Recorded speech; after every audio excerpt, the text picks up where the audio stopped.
Good afternoon, esteemed guests, colleagues, innovators, and most importantly, the youth leaders and advocates gathered here today. It is an absolute honor to welcome you to this vital session at the World Health Summit 2024, co-hosted by the International Federation of Medical Students Associations, IFMSA, and the International Pharmaceutical Students Federation, IPSF, where we explore a topic that is not only timely, but essential for the future of global health: youth-driven digital health and innovation for global well-being. We are in an era of unpredictable technological advancement, where digital solutions are transforming nearly every aspect of our life. From the way we connect with one another to how we access healthcare, these innovations are rewriting the script for global well-being. Digital health is not just about technology, it's about people, ensuring that everyone, regardless of where they are in the world, have access to the care and support they need. It's about building systems that are inclusive, equitable, and sustainable. And it's about driving innovation that empowers community, uplifts vulnerable voices, and reduces disparities in health outcomes. However, digital health also faces challenges. Half of the population worldwide doesn't have access to healthcare services, and 33% of the population don't have access to internet connection. This leads into a gap of those unable to access the technology and creating even more inequality health outcomes. 1.8 billion is not just another number. 1.8 billion is the population of the world that is aged between 10 to 24 years. And who better to join this change than the next generation? Young people with fresh perspectives, bold ideas, and a genuine desire to make the world healthier and more equitable. Youth are not just beneficiaries of health systems. We are also the architects shaping them. Whether through artificial intelligence diagnostics, telemedicine reaching underserved populations, or apps that tackle mental health and fitness, young innovations are at the forefront of digital health solutions. Now, more than ever, these solutions are crucial, as global health challenges demand daring and creative responses. The World Health Organization emphasizes that integrating digital health training into curricula is vital for developing a collaborative, practice-ready workforce and ensuring that future practitioners are well equipped to support and achieve universal health coverage. Digital health integration into interprofessional and intergenerational collaboration fosters an environment where healthcare professionals from different disciplines can work together more effectively, enhancing patient care quality. Today, we will hear from some of these brilliant minds, individuals leading the change and the charge in reimagining healthcare through digital innovation. I'm confident that their ideas will inspire all of us and remind us the incredible potential of youth leadership and the importance of intergenerational collaboration. As we dive into discussion, I encourage everyone to think how we can collaborate together across sectors, generation, and geography. The future of health is in our hands, and it is our responsibility to ensure that youth have the tools, resources, and platforms to drive meaningful engage. To start, let me introduce myself. I'm Lucía Pérez Gómez. I'm a final year medical student from Spain, and I'm currently serving as the Vice President for External Affairs in the International Federation of Medical Students Association. It is my utmost pleasure to be here with you today and to be moderating this session with these amazing panels. And for this, I will need to also give the floor to the panelists that we have. So I will start by introducing my colleague, the other person that have been co-hosting this session and in the preparations of everything. Dr. Sara Negasi is a pharmacy resident at the University of Algiers. She has been serving the International Pharmaceutical Students Federation since 2019, and she's the immediate chairperson of public health at the IPSF. So, Sara, the floor is yours. Please also say how you have been working within this topic and anything that you would like to say. Thank you very much for the introduction, Lucia. And hello, everyone. It's a real pleasure to see a full room here today.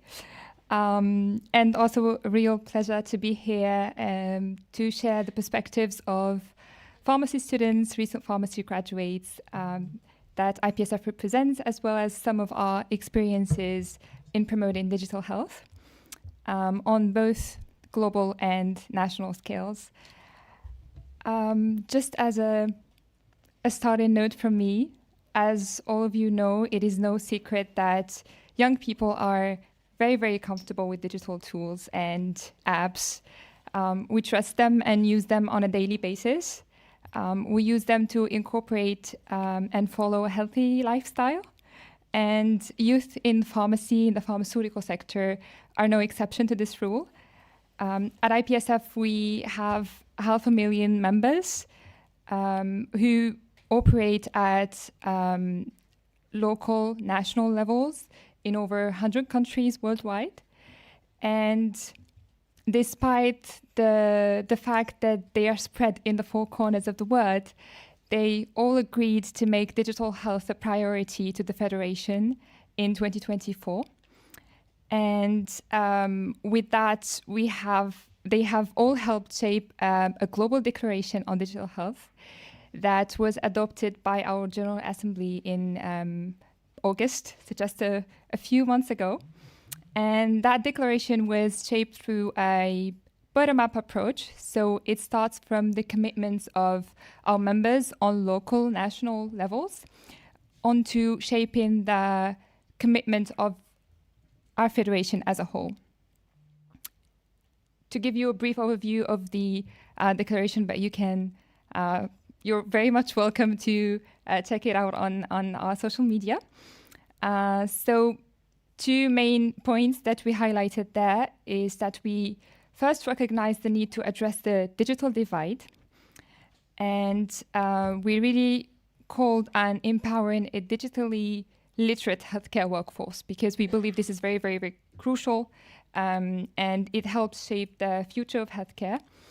And we also pushed for promoting transparent, accessible, private, and secure digital health tools.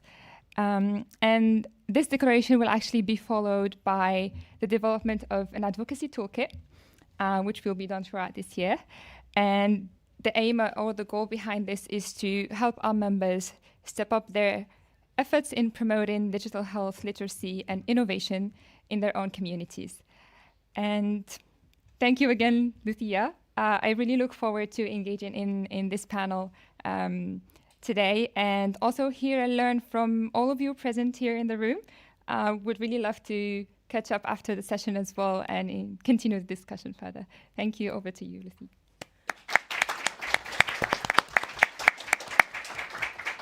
Thank you so much, Sarah. It's really amazing to have you here. And also, right now, we are working between IFMSA and IPSF into developing a policy brief on digital health and what can we do as youth. So it will be ready very, very soon for you to have a look at that. We are moving on to the next speaker. So we are having someone very, very special, a person that is really, really inspirational from one of the main partners from IFMSA, the World Health Organization. So Dr. Alan Labrique is here with us today. He's the WHO Director of Digital Health Department and also professor at Johns Hopkins. So now the floor is yours. Thank you, Lucia. Thank you to IFMSA and IPSF for organizing this. I have to apologize in advance because I've been talking for what feels like 8 hours. So if I run out of steam midway, that's on me. But I've been doing digital health now for over 2 decades, and my career has really started with working to reduce maternal and neonatal mortality in rural villages of Bangladesh, where I was born and spent most of my life.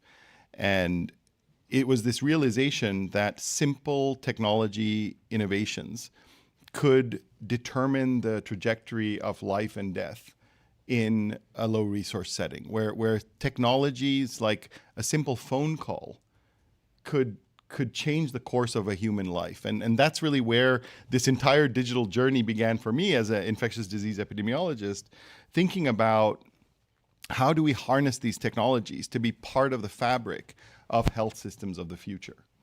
Now, as a young assistant professor, as I was out there in the field doing this daily work, my department chair, and some of you who are in academia know what that's like as a young faculty member, to be pulled up in front of your department chair and be told, look, it's interesting that you're doing this lunatic fringe stuff, but keep one foot firmly planted in infectious diseases because that's where your career is going to go. And so every once in a while I send him an email just to remind him that, we shape our own futures. And I think for many of you, I hope that provides some opportunity that as you see the future unfold and you see the trends and patterns that emerge in front of you, don't let anyone tell you that your quote unquote lunatic fringe is not going to help change the world. And I think that's the only thing that does is going out on a limb and challenging status quo. And I think, over the years, one of the things we've done is really drive this field forward, is challenge the notions of what does work and how it can impact lives on the ground. What are the guidelines that need to be in place? And now in my role at WHO, we've helped to generate a lot of those guidelines that are based on evidence. What does the science say can actually work to impact lives?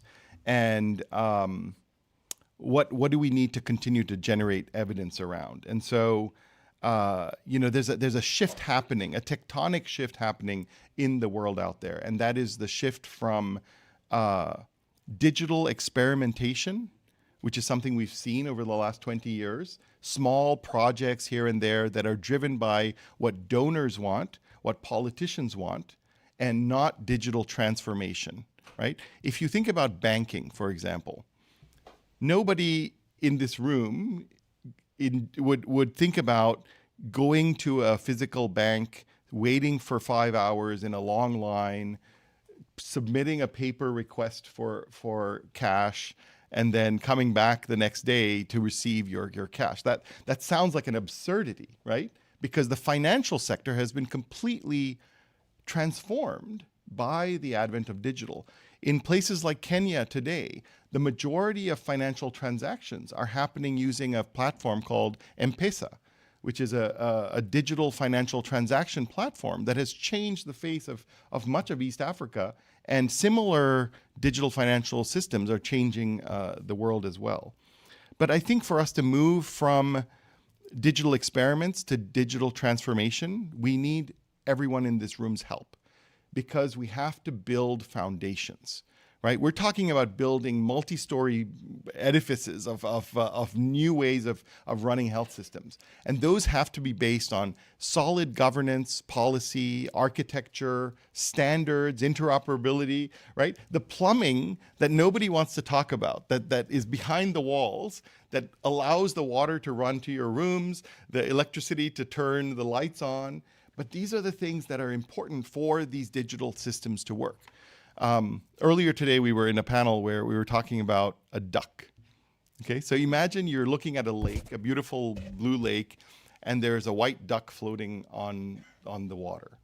And that's what, as patients, as providers, we want that white duck. It's calm, it's serene, it's easy to understand. But if you look under the water, that duck is paddling furiously to stay afloat. And it's a mess under the water.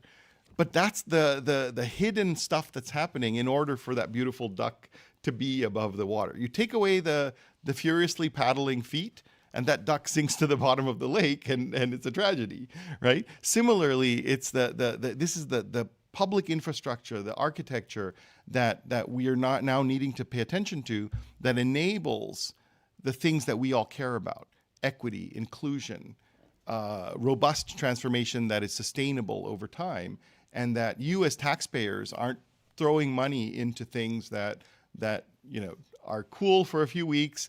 And as someone said earlier today, 90% of these health applications and solutions don't last more than 7 days on the phones of people who are asked to use them.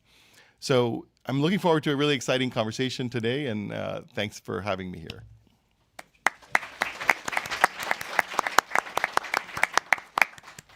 Thank you so much, Alan. We are moving forward to another person that is going to add this intergenerational aspect and view in our panel. So we are having Dr. Ricardo Baptista Leite, that is a Portuguese-Canadian medical doctor trained in infectious diseases. And right now, he has a role as a CEO in Health AI, the global agency for responsible AI in health. But he's also part and founder of and president of the UNITE Parliamentarians Network for Global Health. So I do believe that you are going to add a lot of interesting perspectives to the panel, not only from medicine, but from that part of more like member states and so far and so on. So the floor is yours. Introduce yourself. Thank you, Lucia, and good afternoon, everyone. It's a real pleasure to be here, and thank you for saying that Alain and myself represent the intergenerational effort, which is saying we're the old guys. Actually, on didn't the catch panel. that. No, thank you for bringing that up. But honestly, I mean, one of the problems of global health and digital when it comes to youth is that it's been too many old people talking about what you guys want, and hopefully this kind of platforms is exactly for the other way around. And I'm looking forward to that Q&A I know that we'll be doing at the end, because you have to be the ones shaping the future. And as Alain said, you have to be the ones shaping and challenging the status quo.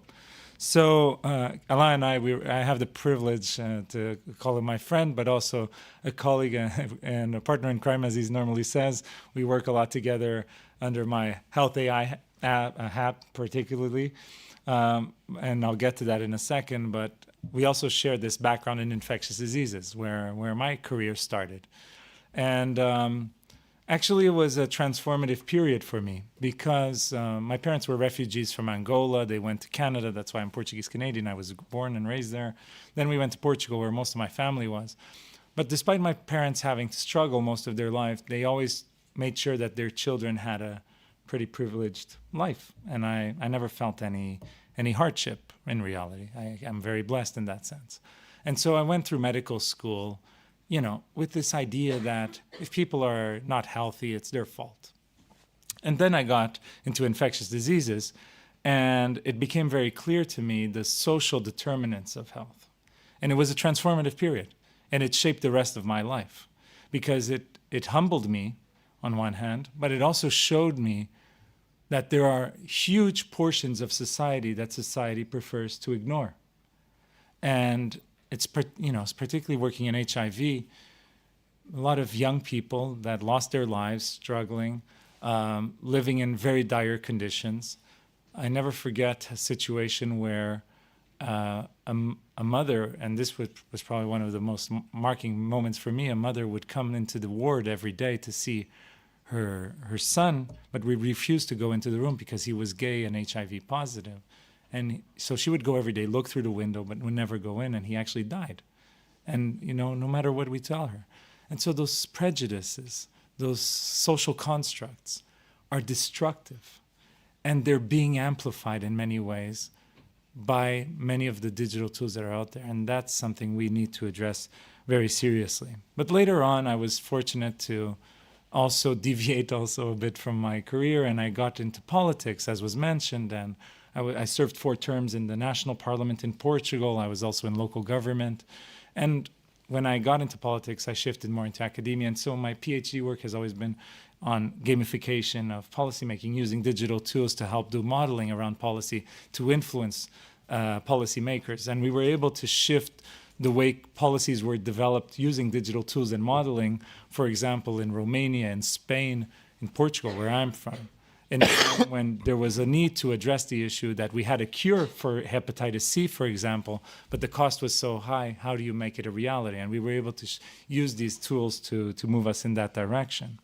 Fast forward a few years, I was recruited to this new position in Geneva in Health AI. And so Health AI is the global agency for responsible AI in health. And we've presented ourselves with this mission of being an implementing partner for those multilateral organizations so important like WHO, but also for governments, helping build the regulatory capacity. And it was a bit, I was vice president of my party in Portugal. I was doing pretty well. A lot of people ask me, why would you leave politics? You're doing so well, particularly with the pandemic, as you can imagine, being the only ID guy in parliament, a lot fell on my shoulders. And the reason I left was because I understood, my interpretation is that artificial intelligence is the most transformative technology that we will see in our lifetime. And it has the potential to help us transform health systems in a way that we've all been advocating for in the field of global health and public health, but haven't had the tools to do so. And so this is an extraordinary opportunity, but it comes with risks. So I was in the United States the other day, and I saw this story, this use case where a tool was used for young women to support them in dealing with their fertility cycles. And so they would register their fertility cycle information and so forth. And then extreme right movements in the US got access to the data and started using those tools to understand young women who potentially had done abortions and to target them in states where it is a criminal offense. This is not acceptable. And we cannot live in a Wild West kind of society where all of these tools are putting out there with no oversight. And that's why it's so important. And it's particularly the youth that I think have to lead the movement towards this, that we ensure the safety of this technology and make sure that that technology is used for the benefit of humanity. Because the potential is there to transform this disease-driven models of care that we have today to ones focused on well-being. But we need to make sure we do so in a way that protects the interests of citizens. And as I saw with HIV, I was very privileged to, both as a physician and then in politics, to work directly with the patient organizations led by young HIV activists. It's where I learned almost everything when it comes to activism, to advocacy, to breaking things, to shouting out loud, but most importantly, on resilience towards change and using hope and not losing hope for change. And I truly believe that you, as a native digital community, the way you see the world is different than the way I see it. And my 8-year-old son sees it even differently, as when I get home, he only wants to play on my ChatGPT on my phone. And so for him, it's normal, right? Like for him, he looks at ChatGPT, this is the most basic thing, it's always been here, right? But so that goes to show that the world 30 years from now is going to be so different. We cannot build the world based on the construct of what we think is the world today. We have to have that future thinking, and you guys are our closest window into that future. And so I'm so happy to be here, and I hope that I will be able to hear your thoughts and help us move forward with our mission. Thank you.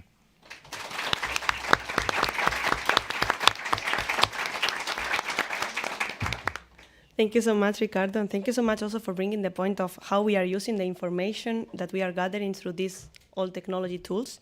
So I hope that we can discuss more about that in the panel now.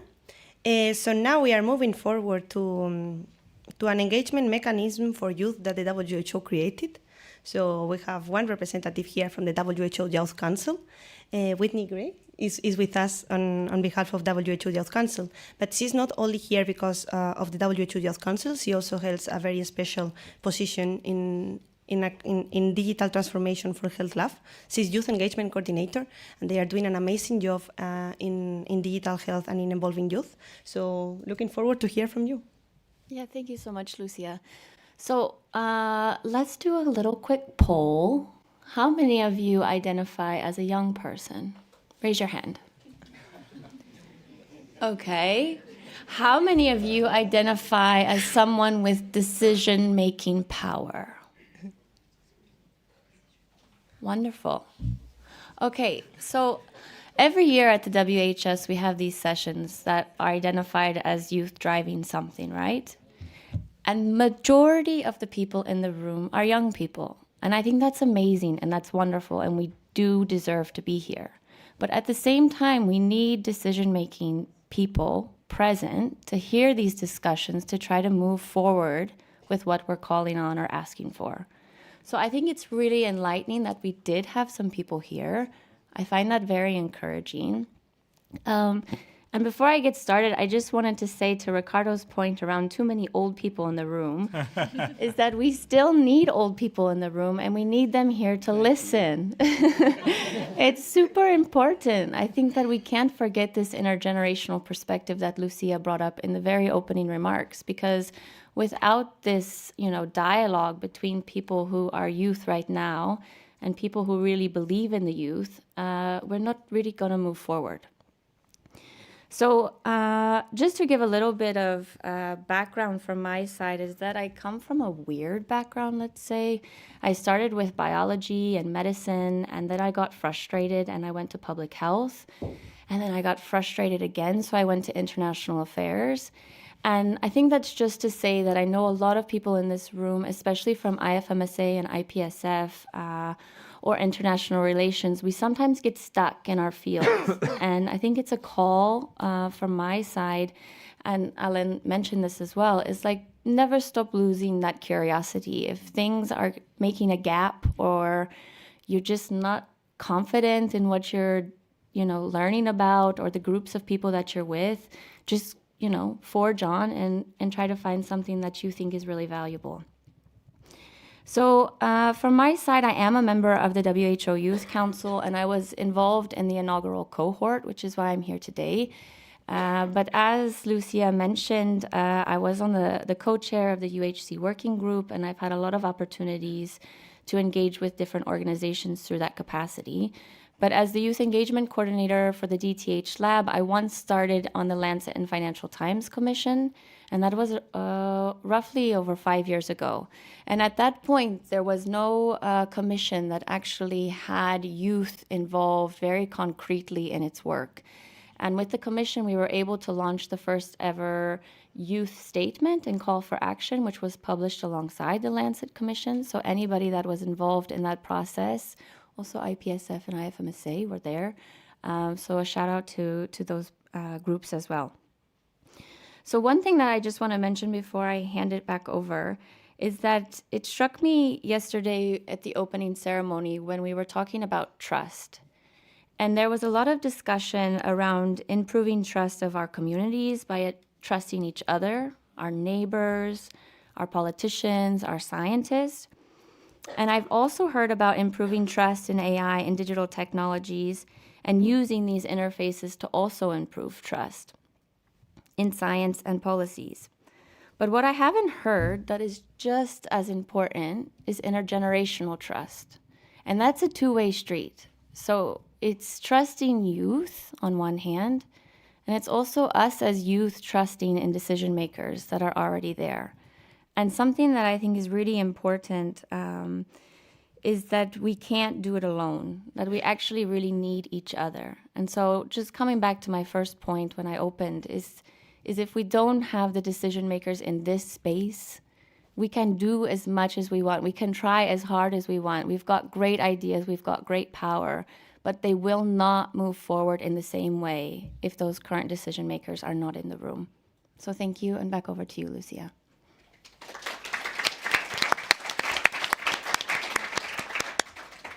Thank you so much, Whitney, and thank you so much to everyone for presenting yourself. It was so inspirational to hear from you. Now we are moving on to a panel discussion that we are going to have. So please, I'm going to sit one moment. So while you're sitting, can I just say a quick word? So something you said earlier about youth not being the beneficiaries but the co-architects, right? I think that's really, really important. But to Whitney's point just now, it's a lot more than just listening to the youth, right? And having policymakers and decision makers present to hear the youth voice. Just a moment ago, when a few of you raised your hand, the question you asked was what? How many of you feel like you have decision-making power, right? Every one of you should have raised your hand. Like, that's the future that I'd like to see, that I think many of you would like to see, where every one of you can raise your hand. Whether it's directly or through representation, that's where you should feel like it's not just your voice that's being heard or listened to, but you actually have that capacity to influence change. So I'll just say one thing, and that is beware of tokenism, right? And unfortunately, this is very rampant in the world of policymaking. And maybe I'll lean on Ricardo to back me up here. But are you represented in the halls of power, in the back corridor discussions that determine the strategies and the directions of policies?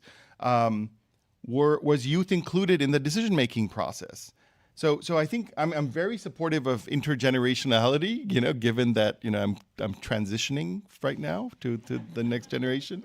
But I think it has to be meaningful. And I just wanted to sort of make that point very, very strongly. Thanks. Thank you so much, Alan. I think that this is a very important point to also like to try to understand how we can get into those places where we can have like decision making, but in a meaningful way. Because having youth is something that is easy, no? Like I think that anyone can invite any of you to be in a place to say that they have youth, but we need to be there in a meaningful way. We need to be there like giving our opinions, like helping in the drafting process, like saying like how we want us to be capacitated and how we want also like things to be. And it's not only to be there in a tokenistic way, but also like be there in a meaningful way. And I think that this is something very, very important. And I think that it will also be tackled during the panel, because sometimes we feel that way. Getting access to national, local authorities to try to give your opinion on something can be challenging, but I think that we are doing a very good job with youth delegate programs in WHO, the UN platforms, and we have here like some very good examples of national chapters from IFMSA and IPSF that have been working pretty well. And right now with the WHO Youth Council, things are getting like better. So yeah, hopefully like things will continue this way, and we will invest our efforts on this matter. And yeah, like as I just said, we are moving on to the panel discussion. We have prepared some questions, mainly related to youth and how we can involve into the health systems transformation, digital health, the different challenges and barriers that we face as youth. And at the end of the panel, we will also have a moment for questions and answers from the audience, so you can start like writing them down for the end, and I will be giving you the floor. So the very first question, Aline, we are starting with you again. So is how can youth engagement in digital health transformation enhance the accessibility and quality of healthcare services? And what are some good examples that you have of youth lead initiatives in this topic? So I'd start very briefly with the importance of capacity, right? And we talked about this earlier, digital skills and competencies. So right now WHO is in the process of developing what we call a competency framework. So what should policymakers, providers, and people have as skills and knowledge to function effectively in a digital economy, in a digital health environment?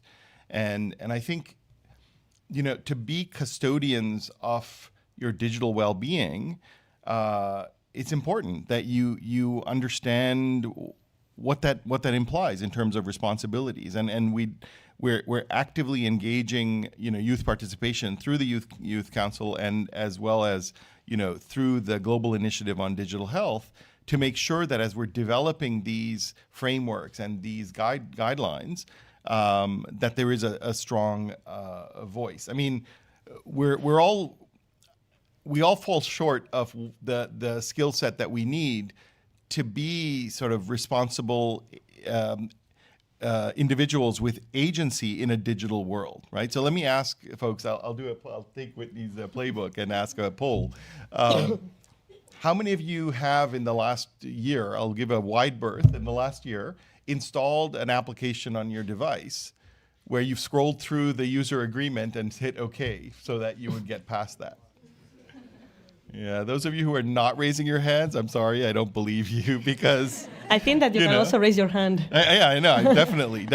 I've done it a million times, but that small print has a lot of stuff that if you start reading into it, I think many of us would be surprised at how our data is being used, how our geo footprint on a daily basis is being used by companies to understand our behavior, and often to sell that data to other agencies that are trying to market other things to us, right? So there's a sense of digital hygiene that I think is really critical that comes to this.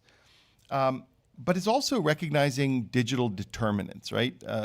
Ricardo a moment ago talked about the social determinants of health, but many of you have been part of and are familiar with this work that DTH Lab has also been a strong party to, and that's developing this concept of digital determinants. Because we're seeing in a digitalized world, in a world where digital health is the norm, not having those digital skills, not having access to digital tools and services can actually be a determinant of health outcomes, right? So during COVID, this was a massive issue as countries jumped to digital solutions as a way to strengthen the COVID response, right? Around the world, we saw countries putting together vaccine lists and registries to help people sign up for COVID vaccinations. They were coming up with digital follow-up systems. And people who didn't have access to those digital tools and services were actually in a state of inequity, right? And so I think it's really important, and this is a real intergenerational issue, because there are people at both ends of the spectrum, where studies in the UK showed that it wasn't sort of the elderly who were out of the digital loop during the pandemic. It was young men who were left out of the loop in digital outreach by the government. So whether it's because of these echo chambers or whatever digital framework you want to apply, we have to be very aware of these digital determinants. So the question WHO is always asking: how does this digital work that we're doing risk leaving people behind? And I think that's an important question that all of you, as you're thinking about a digital future, that you should be thinking about who's being left behind. And so, without sort of wanting to put a damper on things, think about 2.6 billion people today are unconnected, right? What do we do about that important swath of humanity who often have the Venn diagram of the populations that are most in need of support? They're the ones who are also in that pie chart of being the disconnected. So how do we talk about how do we talk about health equity and health for all when the method of delivery, which is digital, is inadvertently missing out such a big chunk of humanity? And I'll add to that, it's not just the digital divide, there's also a strong gender divide. So for those of you who want to learn more, there's an exciting project led by GSMA, the global cell phone association, that looks at, it's called the M Women Project, and it really has examined the gender divide.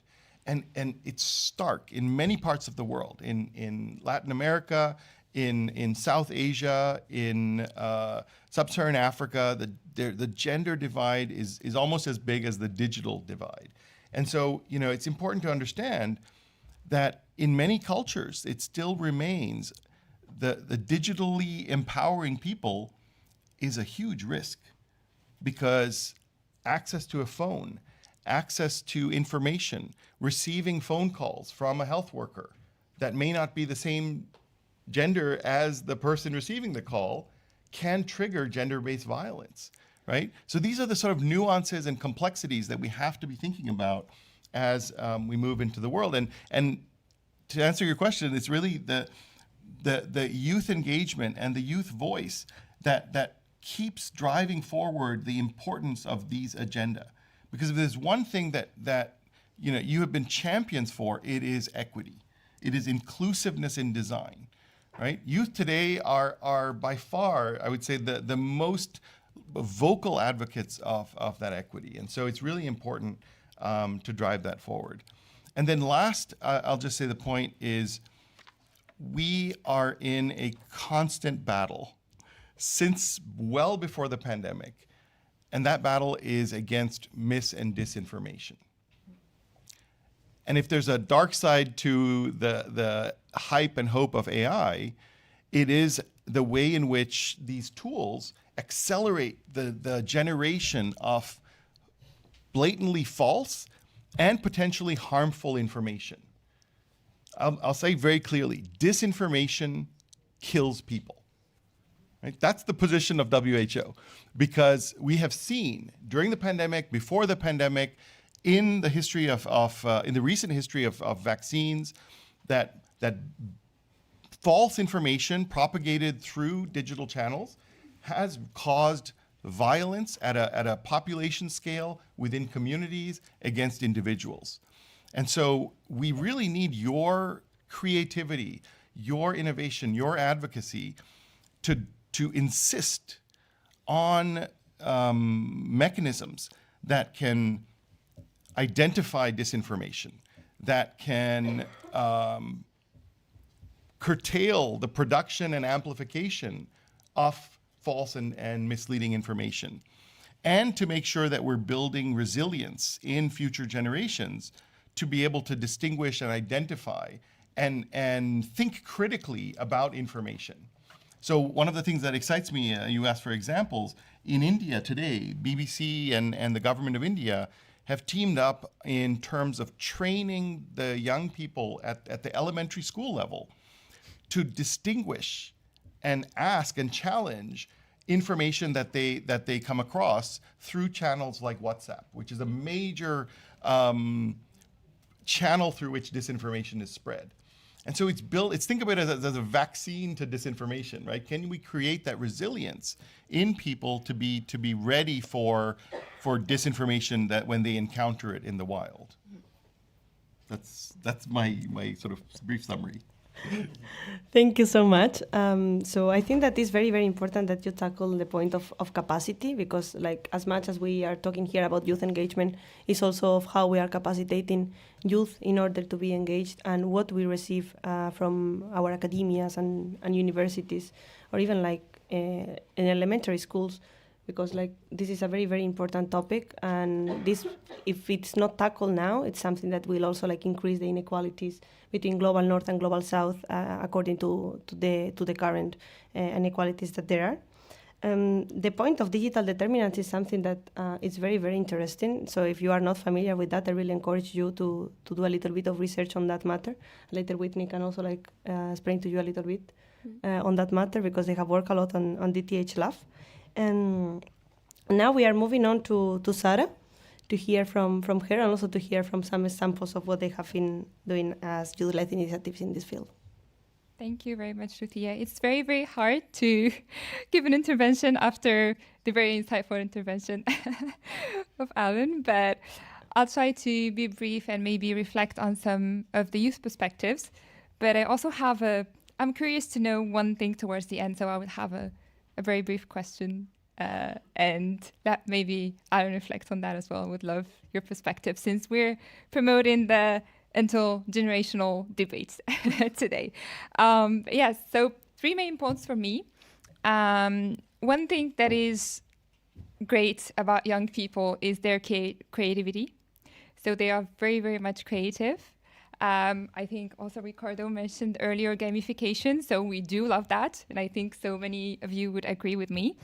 And this fresh perspective is very, very important when we are creating or trying to create people-centered digital tools. So it really depends if we are addressing the young generation, when we are addressing the older generation. It's very important to keep that in mind and be creative about the perspective. So this is one thing that I believe youth are more than ready to bring to the space. And the second thing is we have made huge strides into helping our own governments as civil society and as youth-led organizations to actually promote digital literacy. It starts from our families. I know that so many of you have helped your own parents, your own grandparents to navigate the new apps and all the digital tools. And this is very, very crucial. You need to realize that without your help, we wouldn't have been able to deliver these informations and spread the word. And this comes along with the trust as well. So when you lead by example and you show that you trust these tools, you have enough information about the disclosures that Alan has mentioned earlier. So you will be able to convince your own communities that we can trust these tools. We can trust them with our health, our own well-being, and this is another crucial aspect that young people could help with. And the third thing is that we're not afraid of going outside of our scope of work. We very much love intersectoral collaborations. And one example from IPSF, and this is an example that actually an initiative that was made on a local level, on a national level. So during the difficult times of the COVID-19 pandemic, as pharmacy students, we might not know a lot about the high-tech aspect, but because we know a lot about the patients and their needs, and we usually face this difficulty of, like, I have this idea, but I don't know how to bring it into life. So instead of just waiting for the support from the country, support from the leaders, what we did is that we turned into young people. So our members reached out to another school, so those who are good with high-tech technology, and they actually collaborated together to create simple ways to help leverage the access during the difficult times of the COVID-19 pandemic, where we shifted completely to the virtual. And that is one example that really struck me. And another thing, which was equally surprising, is that one young person who's a young pharmacist, and he did share his experience with me, and I was like, wow. He's also passionate about all the coding system, which I know very little about, so only the names. But alongside his studies in pharmacy, he just knew that he wants to do something related to digital health. So he went ahead and he was studying both. You would think that, okay, like pharmacy, healthcare studies are very challenging, but his motivation was like, no, I need to do both, because I know that by the end of my studies, I want to create something for the patients. And I recently joined one of his sessions. He was very proudly presenting a new app that he developed with other colleagues. And it's connected with a glucometer, and it really helps the patients living with diabetes to keep check on their health. But the interesting side is that we usually design apps, at least in the Global South, we don't see that a lot. And he's from the Global South. And what he did is that he created an app for both users. So both health professionals, healthcare professionals, so medical doctors, pharmacists, but he also created another platform, which is the same, but tailored more and more simple, tailored into patients. And we know that oftentimes for patients with diabetes, they are older, at least type 2. So it's always tricky to try to explain these things to them. But it was very, very enlightening to see that he managed to do that. And a great example that I wanted to share with you today, just to bring the youth perspective. And I'll finish with one question for Al, if I may, Lucia. So I was really happy to hear about the competency framework, and really excited to see what the member states are trying to do. And also a great thanks to the WHO for all these strides as well. We love working with the WHO, and we love how they always try to engage youth in the processes. But I was wondering, do we have concrete national commitment? Do you feel that there is a national commitment, particularly from the Global South, because I'm personally from the Global South? Do you feel that they are ready to do something? And what maybe does WHO do in this regard to push them to do more in that perspective? So just quickly, thank you. So just to make sure I understand the question, you mean when you say do something, we're speaking specifically about building literacy? Sorry? Building digital literacy, or? In general, commitment related to digital health, So digital yeah. literacy. So that's a great question. Yes. So the answer is yes. Of 194 member states that we serve, 128 as of today have a clearly articulated digital health transformation strategy. About 60% of those strategies are costed, which means there's a budget that's associated with the strategy. So it's more than just words and aspirations, it's actually a plan. And I would say we're beginning to see increasingly country after country identify who will be the custodians of that plan. And sometimes it's existing agencies, but more excitingly, we're seeing countries like Indonesia, like Malaysia, Rwanda, India, actually launch completely new agencies who are responsible for digital transformation. Sometimes these are called digital transformation offices. Sometimes they're within the ministry and they're the digital cell of the ministry.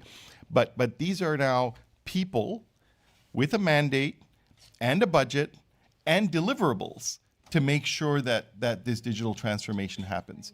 So that's all good, but I think the most exciting is when we have political will and it comes from the very top. And you see whether it's the president or the prime minister or a strong minister of health who says this has to be part of my legacy. And so that's an important thing. And honestly, where you can play an important role is in advocating to those policymakers. Now I'm starting to sound like Ricardo, but he's the one who should be saying this. So I'll defer the question to him because I think that the parliamentarians and policymakers listen to constituents. That's how they got to where they are, and that's how they continue to be where they are. And so those who don't listen to their constituents often don't have a long survival period in politics. So I think it's really critical that you express your voice and I'll just say, this summit, right, is increasingly populated with people who have that influence. Over the course of the last 2 days, I've met with and interacted with more than a dozen ministers of health who are here in Berlin. There are senior representatives of industry. We call them the captains of industry. These are the CEOs of big companies that determine the digital futures in which we live. They're very accessible. They're on panels. Find them. Go up to them. Don't grab them by the lapel, but virtually, make sure they hear what you have to say. And I think that's how you make change. Thank you. Thank you so much. I think it's really, really inspiring to see that it's really like taking action and that it's going to happen. And I hope that all of you got that take-home message of what you have to do now as youth. Go on, pressure. That's what these are for. I don't know if you ever thought, like, on the suit, that's what you grab them and you shake them.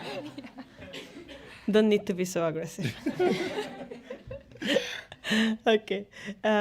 We are moving to Ricardo to this question of how can youth engagement in digital health transformation enhance the accessibility. So feel free to add whatever that has not been tackled so far. Yeah, well, following the WHO recommendation, Alain has been very eloquent responding to Sarah here.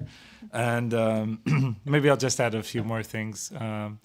Because of the Unite network, I think it's important that you're all conscious that, so I founded in 2017 a network of current and former members of parliaments, congresses, and senates that today represent policymakers from more than 110 countries around the world. And we do also have a digital health policy hub that does a lot of work in countries and trying to raise awareness with policymakers, but also actually promote change. And we've seen that kind of peer-to-peer work between policymakers is very important. But also what we've seen at Unite is also that many times the first interaction that parliamentarians or policymakers have with civil society organizations were the ones that we actually fostered. And so this it's on one hand shocking, but on the other hand maybe not so much. Alain was saying, if politicians don't listen to their constituents, they'll be elected out of office. Sadly, it's not the same everywhere. Yeah. And we're seeing with the power of digital, it's actually digital is becoming a very powerful tool in the hands of some more autocratic kind of regimes. And so, we need to fight for democracy. We need to fight for representative parliaments because in reality, that is all at risk right now. And if you want to have a say, if you want to make sure that the political institutions in your country are living up to the standards that you demand for your society, perhaps it's time for you to get up off the seat and also consider running, right? Consider becoming politically active. I think that, and you can do it through a political party, you can do it through a federation or association, but you have to be active. You have to go and make sure that your voice is heard. Alain was saying that you are all decision makers. It's true. You know, before, if I had something to say 30 years ago, I'd go to a coffee shop and 5 people would listen to me. Now you tweet and millions. And, you know, most of the times you don't get too many likes. It's maybe not that interesting. But you continue pushing, right? Until you hit something. And you continue and you start to create a movement. And it's that kind of spirit, that kind of capacity to innovate, to be in touch with reality that I think the youth that you were alluding to, Sarah, have, and that is so much needed in a world of, with so many conflicts, where sometimes hope is being challenged.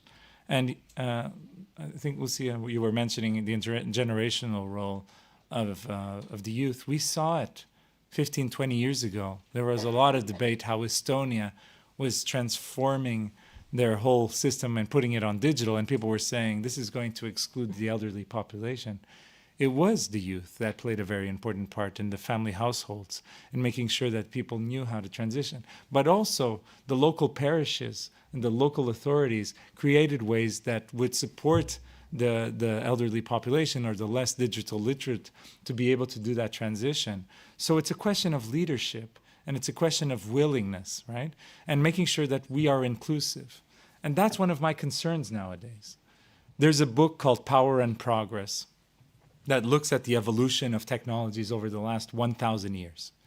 And basically, the lesson from that book is, over these 1,000 years, over the millennia, every time there's a new technology, the guys that develop the technology say, this is going to save humanity, and we're all going to be amazingly well in the future. And almost always, what happened was an accumulation of wealth and power for the few, and the majority were left behind. AI is at that moment that we are at the beginning of an intelligence revolution that will transform our lives. Not even the people at the highest levels of development of AI know where we're going to be 10 years from now. So that means we need to design this well from the start. You need to be part of the process from the start.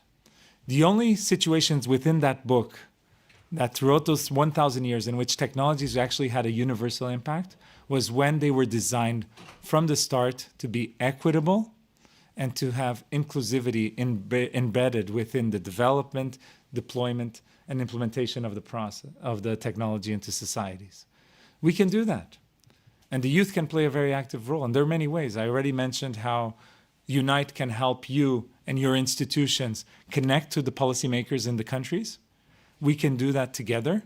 And actually, we're doing the Unite Summit on Wednesday, as I mentioned, 50 parliamentarians coming together, not only on digital, but on other areas within the global health space. We think that connections contributes tremendously to the work of the parliamentarians. And at Health AI, if you go to healthai.agency at our website, you can, as an institution, you can apply to be part of the community of practice. And the Health AI community of practice is a very special place where we will be able to foster discussions between governments, regulators, but also academic centers, private developers, but also NGOs, civil society. And the truth is we need that kind of community so that we can make sure as the technology is being implemented throughout the world, that you can be part of that process and that your voices are heard and that we can adapt because we're going to get things wrong. It's inevitable. We have so much uncertainty around what we're doing. We're trying to do our best. We're listening to everyone. But in reality, there are components of how we're going to create the global ecosystem to address the challenges of AI that we need to make sure we have a feedback mechanism. And who better than those working on the ground, like yourselves, like those that are working also in hospitals and so forth. And, one last note just to talk about the digital divide. Because, in your age, between 18 and 24, 71% of that population in the world is connected, which means that there is a lot of people that are not connected. And so there is already a huge digital divide. the price of data in Africa is the most expensive in the world, right? So where we need it the most, it's where it's the most expensive. We have lack of accessibility issues in terms of internet. Electricity is not a stable commodity in Africa. There's a study that looks at 32 African countries that the further away you are from a hospital, the higher the probability you don't even have a phone, right? And because what we hear from technology companies is, this technology will help those that are in rural communities with the phone get access to care. But actually, those are the ones that have less access to technology, including a basic phone. And so we need to address that head on. And it's in everyone's interest, Having 8 billion health assistants on phones around the world, that's great for the companies, right? So it can be a win-win.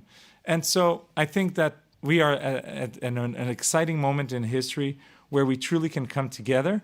And, both federations that have convened us today, you can count on us, both at Health AI, at Unite, and so that we can make sure that not only are we making sure the voices are heard, but now we can say this in closed door format, we are actually building the next generation of political leaders that are going to take over the world. Thank you.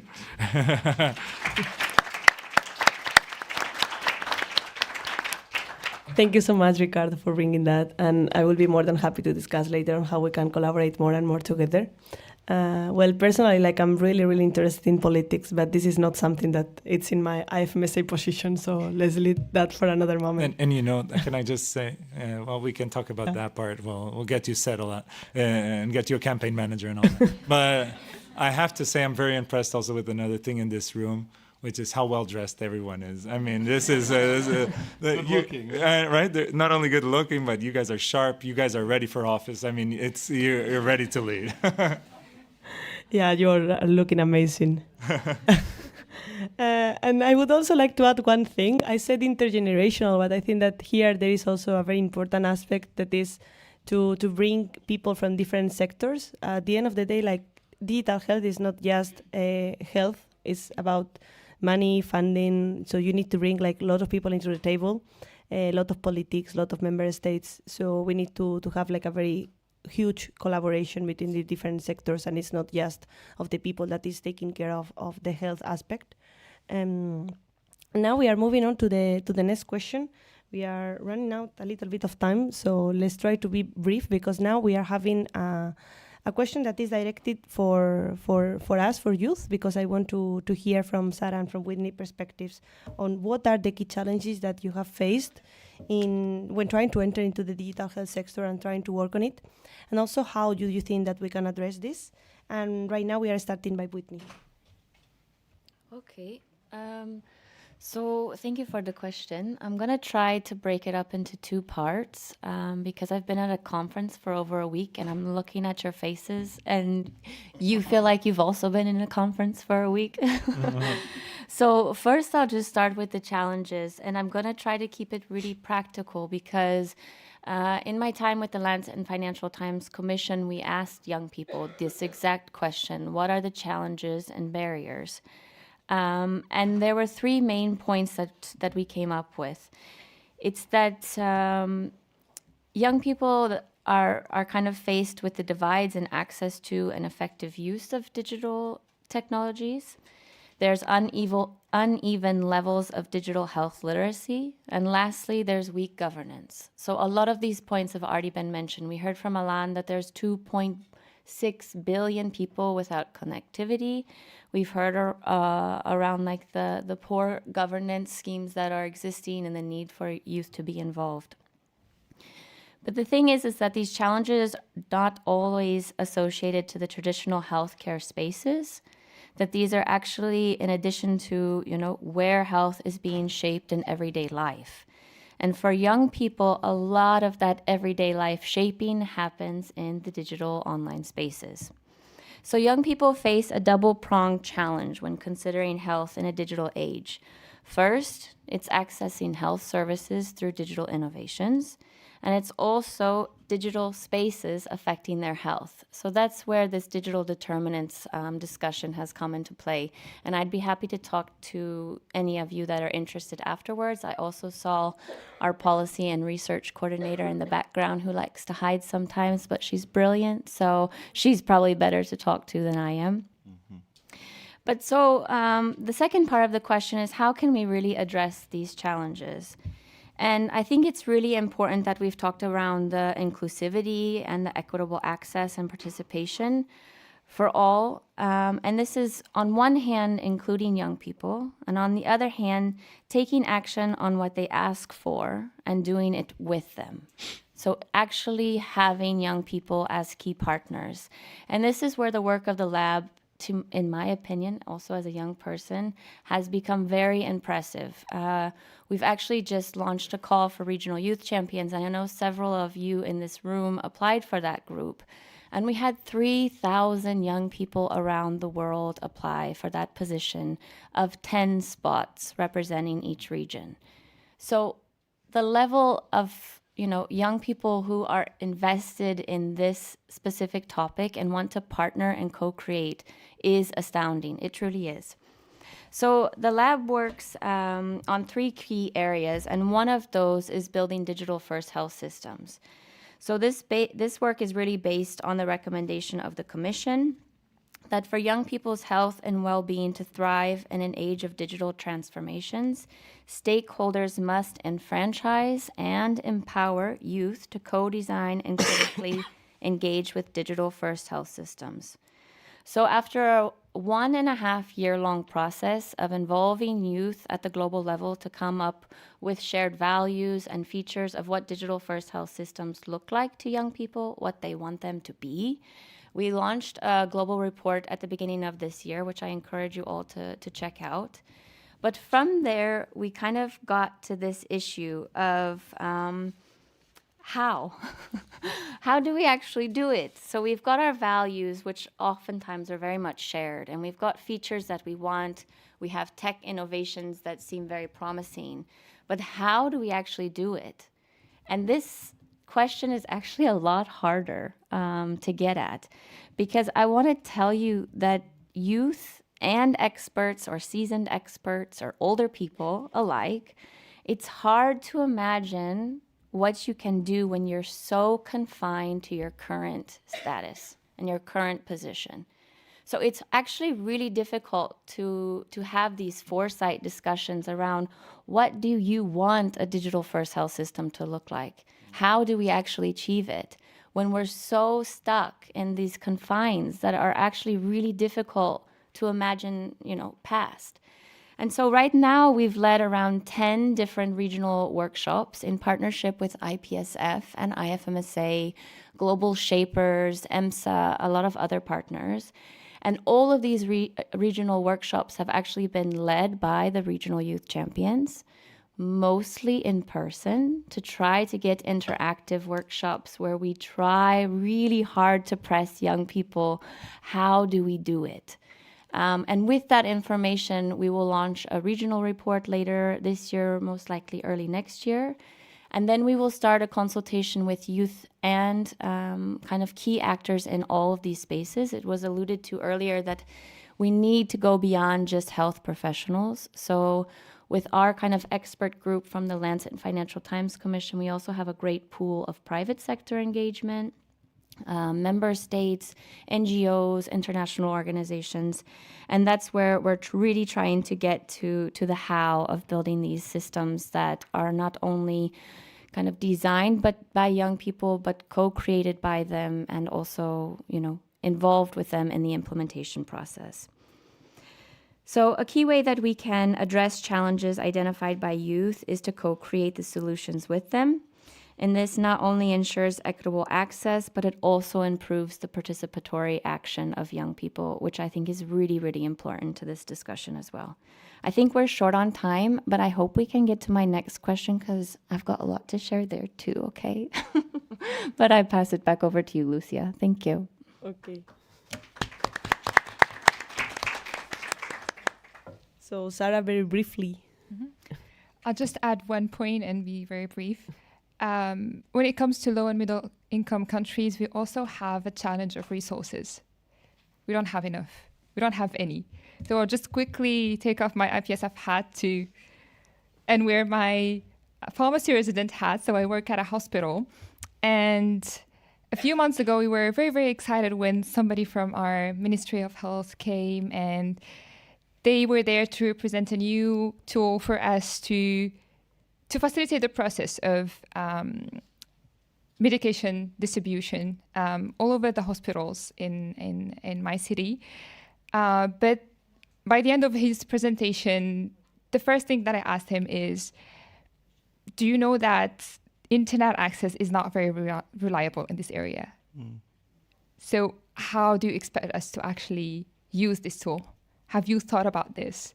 He was like, oh, that's actually something that we need to bring back to the ministry and see how we can address this problem. So just one point from me, resources in low and middle income countries. Thank you.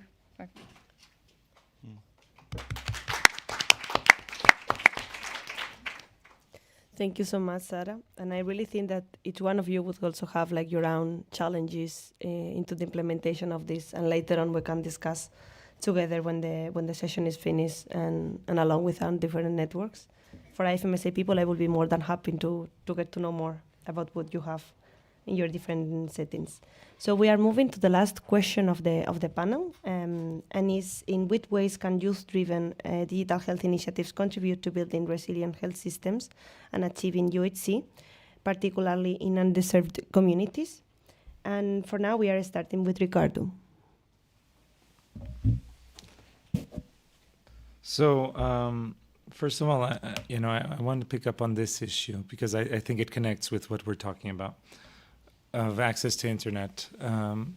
Nowadays, there's people are not using digital technologies, particularly AI-driven technologies, many times out of fear. And we're seeing a fear factor, especially in low and middle income countries.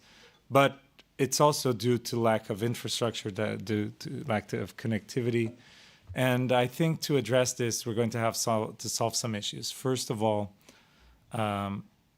we need to get to a point when I'm using these technologies as a physician, I have to think the same way as I do when I'm prescribing an antibiotic. I'm not thinking about safety when I prescribe because somebody has dealt with that before, right?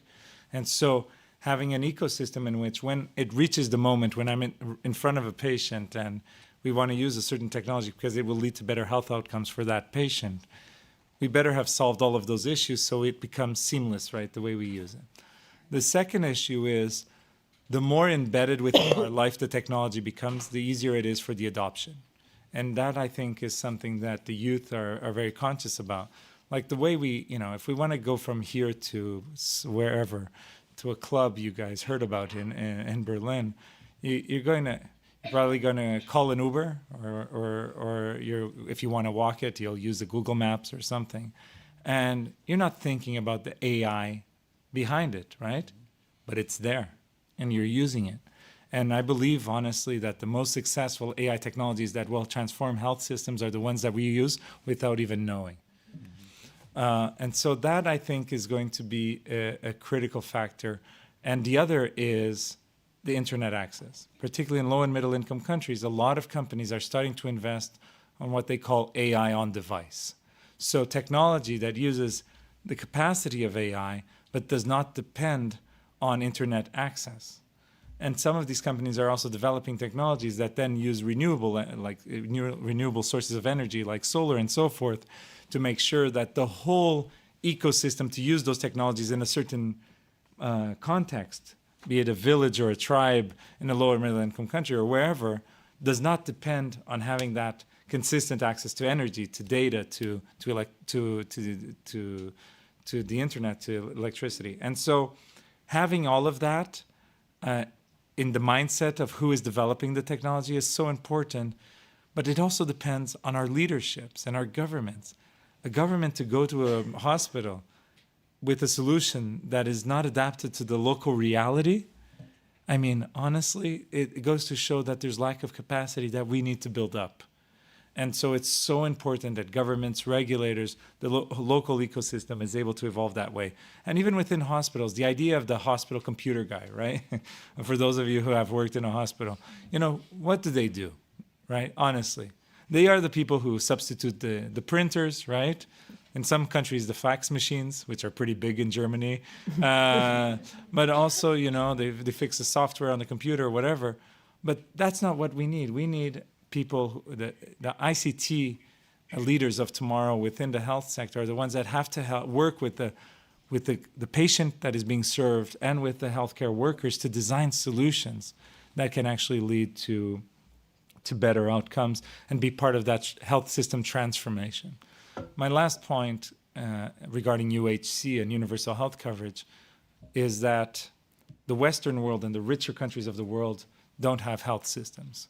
We have broken disease systems that react to disease. And these are systems where people only typically use the system when they get sick. And this is leading to a rise of burden of disease, especially as longevity is growing. And it's leading to unsustainable costs. And that will lead to one situation only, which is a two-tiered system, where you have people who have resources to take care of their health and people that don't. And it's exactly the opposite of universal health coverage.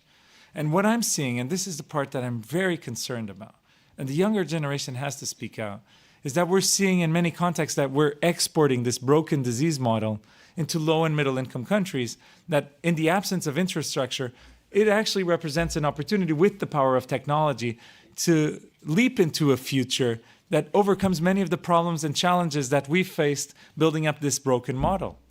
And learning from lessons is a sign of intelligence. And actually, technology and artificial intelligence present to us the technology that we need to accelerate that transformation. So this is a unique opportunity, not to think, how am I going to bring a system like in Germany to a low and middle income country, but actually within that country, bringing together the whole ecosystem and thinking, now that we have all of these technologies, how would we design the system to make sure that the end game is better health outcomes, better quality of life, focusing on well-being for all? And that's the question anyone before using AI has to ask. Why do you want to use the technology? Because I see a lot of governmental officials and people just saying, oh, we need to use AI because it's on the cover of every magazine now, right? But you have to know why. And that is the purpose. And then knowing where you want to go, the technology can get you there. And this is such a unique opportunity that I actually think that low and middle income countries that are able to nail it correctly can be the source of inspiration to transform the broken disease models of high income countries. And I believe this is a role for universal health coverage to become a reality, to accelerate it, bringing together private sector, public sector, social sectors. And it's an opportunity for the youth in each of these communities, in each of these countries to lead the way.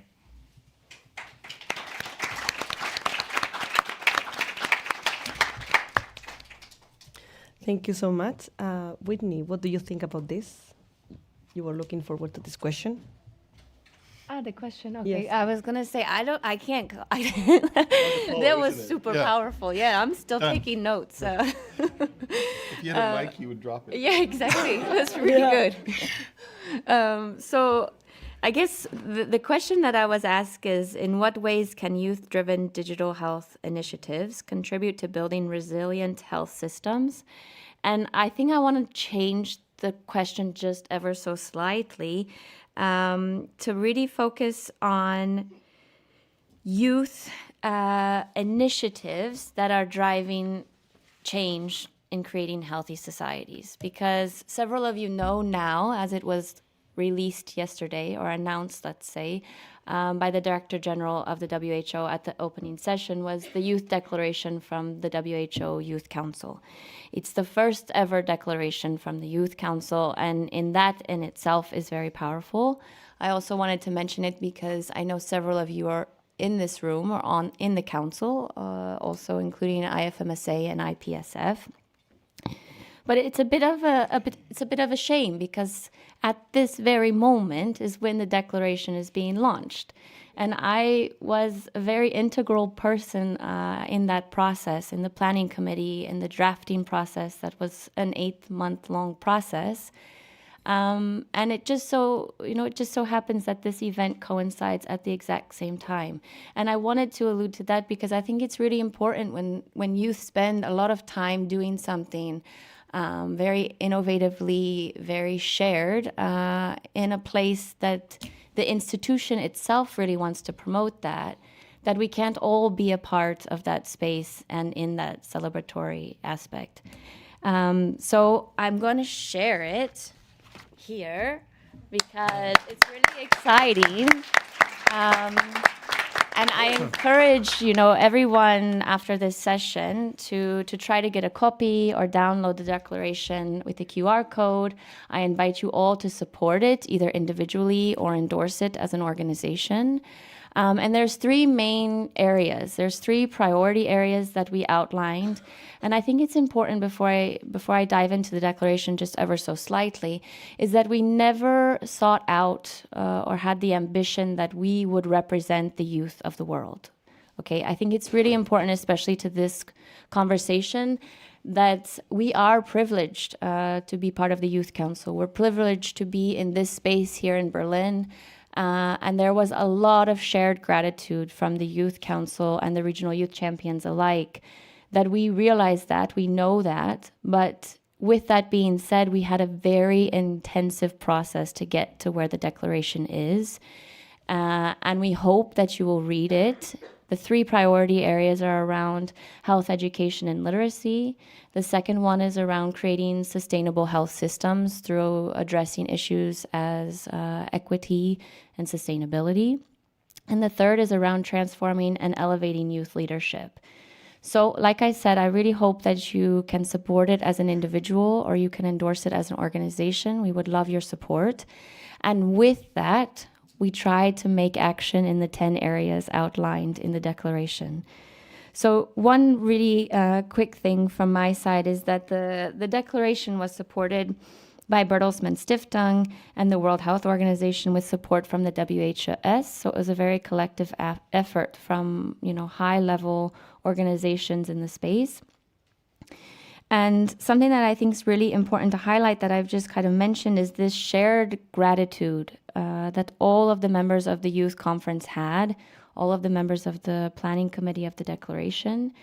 And I come from a super small town. Ricardo started to share some of his background, but I'm from like nowhere land. I have one stoplight. Everybody knows everybody. And if you don't know it, you just fly over because there's nothing there to do. And I think it's important that we are here together in this space, but that we all need to bring back these lessons and these actions, these declarations from IPSF, the declaration from the Youth Council, the digital determinants, all of these key messages. I hope you doodle them down or put them in your phone and try to remember to bring them back to your communities, because it's really important to appreciate the youth that aren't here and try to share those messages with them. Thank you, Lucia.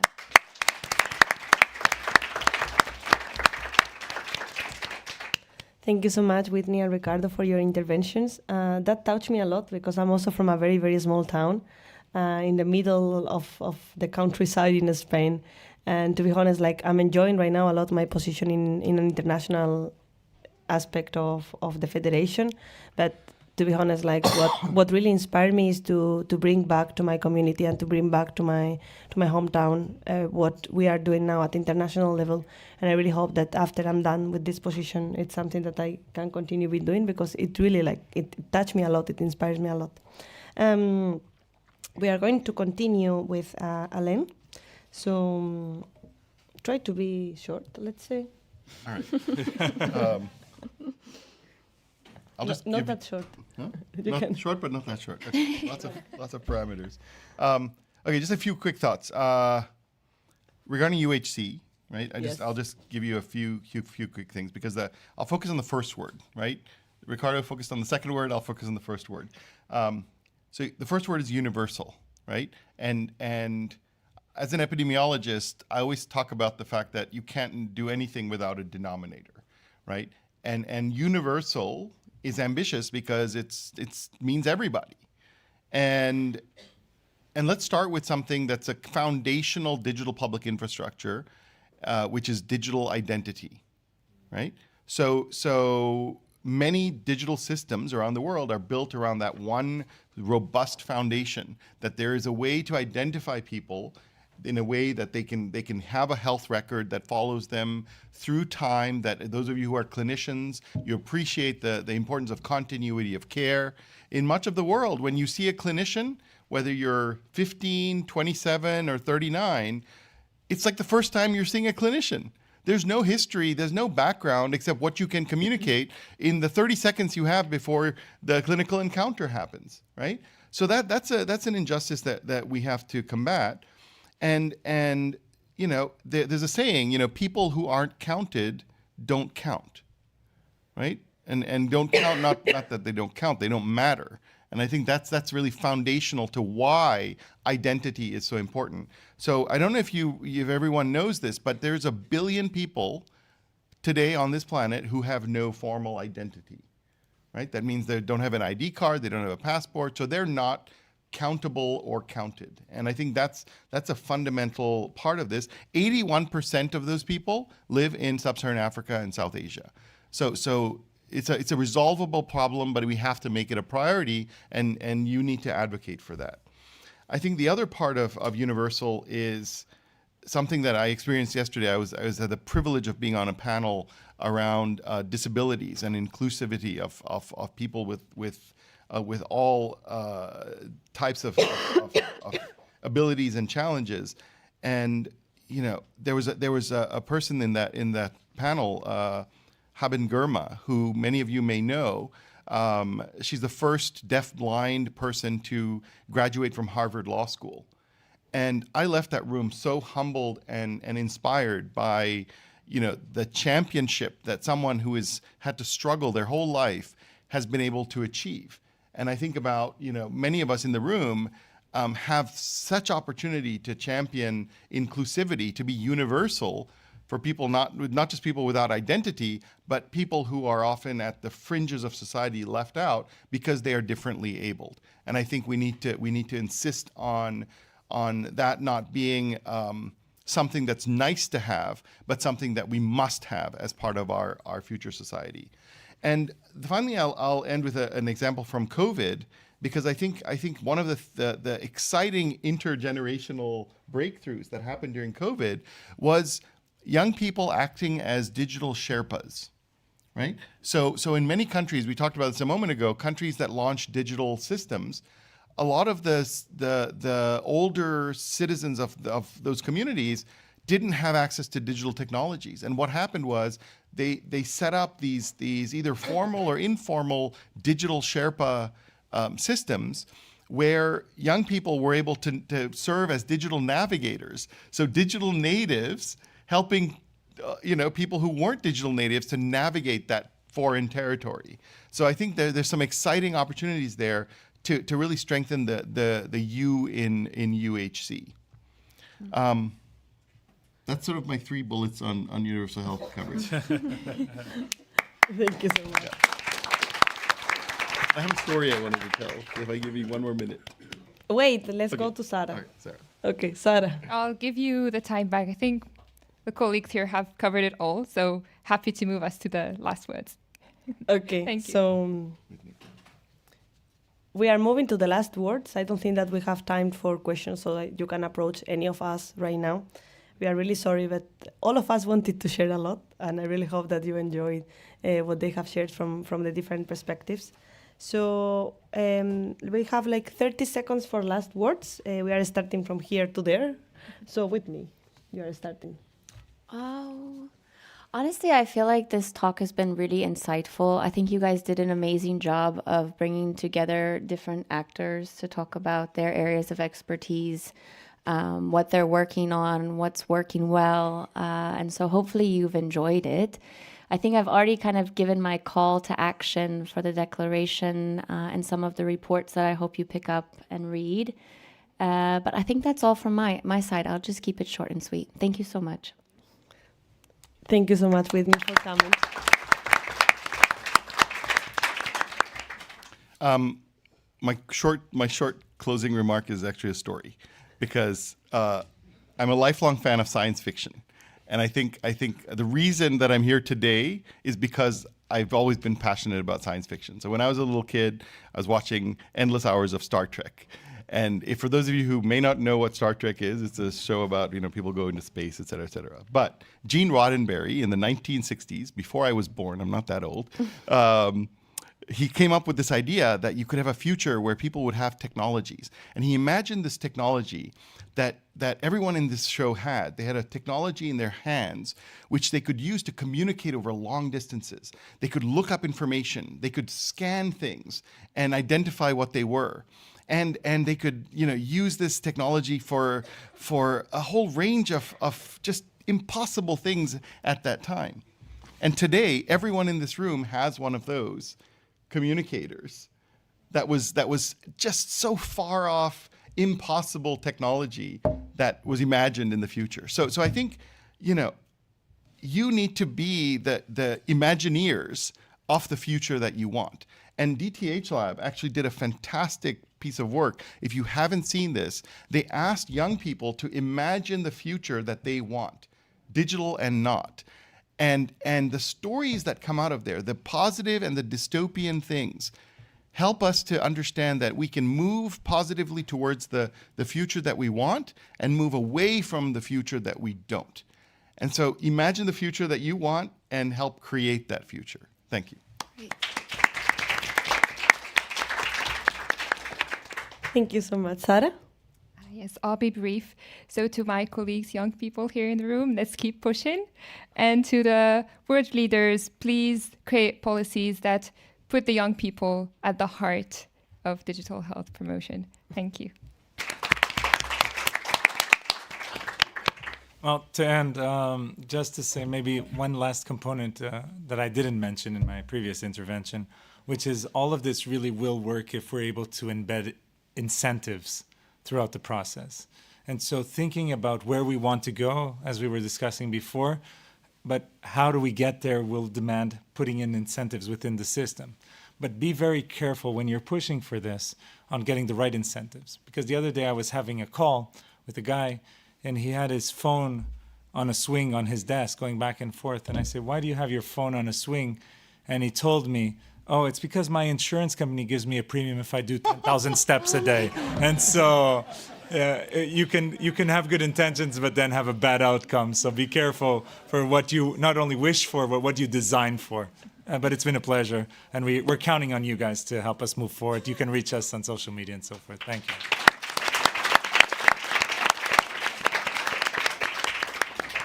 Thank you so much for the inspirational panel. It has been like my almost pleasure to be here and to co-organize it with IPSF. We are really looking forward to keep these kind of sessions and initiatives and having more youth in different like summits, panels, atmospheres, so we can like bring our perspective and try to contribute as much as possible in a meaningful way, not just like being because we have to be, but be and speak and be heard and active and take that action. Thank you so much for World Health Summit to allow us to have this session today. And thank you so much to every one of you for attending. I hope that you have enjoyed it. And yeah.